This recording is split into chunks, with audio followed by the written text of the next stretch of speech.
আসসালামু আলাইকুম সুপ্রিয় দর্শক, জানিয়ে দিচ্ছি এই মুহূর্তে পাওয়া সবচেয়ে গুরুত্বপূর্ণ আবহাওয়ার বিরাট আপডেট। ধেয়ে আসছে শক্তিশালী কালবৈশাখী ঝড়। আজ রংপুর, রাজশাহী, ঢাকা, খুলনা, বরিশাল, দক্ষিণবঙ্গের কলকাতা সংলগ্ন বেশ কয়েকটি জেলাতে আজ দুপুর বা বিকেলের মধ্যে বিক্ষিপ্ত আকারে বৃষ্টি ও বজ্রসহ কালবৈশাখী ঝড় ও শিলা বৃষ্টিপাতের পূর্বাভাস জারি করেছে বাংলাদেশ এবং ভারতীয় আবহাওয়া দপ্তর তরফ থেকে। আজ 23শে মার্চ রবিবার এবং আগামীকাল 24শে মার্চ সোমবার কেমন থাকতে চলেছে আগামী 24 থেকে 48 ঘন্টা আবহাওয়া বাংলাদেশ থেকে শুরু করে ভারতের দক্ষিণবঙ্গ, আসাম, মেঘালয় এবং উত্তর থেকে ত্রিপুরা রাজ্যে আগামী 24 থেকে 48 ঘন্টার মধ্যে যেসব জেলাগুলোতে শক্তিশালী কালবৈশাখী ঝড় ও শিলা বৃষ্টিপাতের সম্ভাবনা রয়েছে এবং আগামীকাল থেকে বাড়তে পারে তাপমাত্রা, সেই সাথে মার্চের শেষের দিকে আসতে পারে তাপপ্রবাহ। তো এই বিষয়ে বিস্তারিত জানতে হলে ভিডিওটি সম্পূর্ণ দেখতে থাকুন। আর আপনি কোন জেলা থেকে এই খবরটি দেখছেন, আপনার জেলার নামটি আমাদের কমেন্ট বক্সে জানিয়ে দিবেন। আর সবার আগে সবার প্রথম সঠিক খবর জানতে আমাদের চ্যানেলটিকে সাবস্ক্রাইব করে রাখুন। এবার জেনে নেওয়া যাক এক নজরে। বন্ধুরা, এই পর্যায়ে আমরা সরাসরি উপগ্রহ চিত্রে চলে আসলাম। তো এখান থেকে আপনারা দেখতে পাচ্ছেন যে সকালের দিকে রংপুর বিভাগের ঠাকুরগাঁও, পঞ্চগড়, দিনাজপুর, তারপর হচ্ছে গাইবান্ধা, জলঢাকা, দেবীগঞ্জ, লালমনিরহাট এই অঞ্চলে দুই এক স্থানে বিক্ষিপ্ত আকারে ঘন্টায় 30 থেকে 40 কিলোমিটার বেগে দমকা ও ঝড়ো হওয়ার সাথে হালকা গুড়ি গুড়ি বৃষ্টিপাত হতে দেখা গিয়েছে।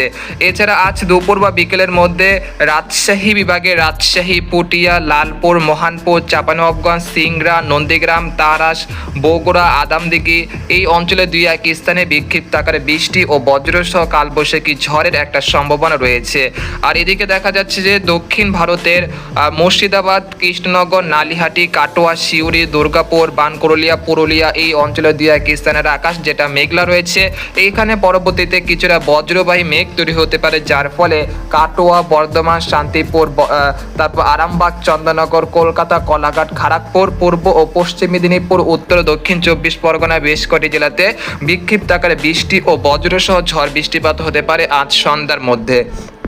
আর এদিকে দেখা যাচ্ছে যে বরিশাল বিভাগের বরিশাল, পিরোজপুর, মাঠবাড়িয়া, খেপুপাড়া, তারপর রয়েছে ঝালকাঠি, ভোলা, বুরহুদ্দিন এই অঞ্চলের আকাশ কিছুটা মেঘলা রয়েছে। অর্থাৎ বলা যাচ্ছে যে আজ দুপুর বা বিকেলের মধ্যে বরিশাল বিভাগের বেশ কয়েকটি জেলাতে বিক্ষিপ্ত আকারে বৃষ্টি ও বজ্রসহ ঝড় বৃষ্টিপাত হতে পারে। আর এদিকে দেখা যাচ্ছে যে খুলনা, সাতক্ষীরা, শ্যামনগর, বাগেরহাট, লোহাগাড়া এই অঞ্চলে দুই এক স্থানেও আজ দুপুর বা বিকেলের মধ্যে বিক্ষিপ্ত আকারে বৃষ্টি ও বজ্রসহ ঝড় বৃষ্টি হতে পারে। আজ দুপুর 2টা থেকে বিকেল 5টার মধ্যে ঢাকা বিভাগের ফরিদপুর, নাগপুর, কাপাসিয়া, কিশোরগঞ্জ, মহাদেবপুর, মহাদেবপুর, মোকসাদপুর, শিবচর, মুন্সিগঞ্জ, নারায়ণগঞ্জ, দোহার, নরসিংদী, ড্যামরা এই অঞ্চলে দুই এক স্থানে বিক্ষিপ্ত আকারে বৃষ্টি ও বজ্রসহ ঝড় বৃষ্টিপাত হতে পারে আজ দুপুর 3টা থেকে সন্ধ্যার মধ্যে। আর এদিকে দেখা যাচ্ছে সিলেট বিভাগে এই মুহূর্তে আকাশ বেশ পরিষ্কার রয়েছে, তবে সিলেট বিভাগে আজ বিকেলের মধ্যে জয়ন্তাপুর, জগন্নাথপুর, বালাগঞ্জ, মৌলভীবাজার, কোলাউড়া, কামালগঞ্জ, হাবিবগঞ্জ, বারলেখা, ঝাড়খাই এই অঞ্চলে বেশ কয়েকটি জেলাতে বিক্ষিপ্ত আকারে হালকা মাঝারি বৃষ্টিপাত হতে পারে। আর ময়মনসিংহ, তারপর হচ্ছে সরিষাবাড়ি, জামালপুর, শেরপুর, নালিতাবাড়ি, ফুলপুর, নেত্রকোনা এই অঞ্চলে দুই এক স্থানে আজ বিকেলের মধ্যে বিক্ষিপ্ত আকারে হালকা থেকে মাঝারি ধরনের বৃষ্টিপাত হতে পারে। আর যে মেঘলা মেঘলা আকাশ রয়েছে সেটা আগামীকাল 24শে মার্চ দুপুরের দিকে এই মেঘলা আকাশের পরিস্থিতি অনেকটাই কেড়ে যেতে পারে।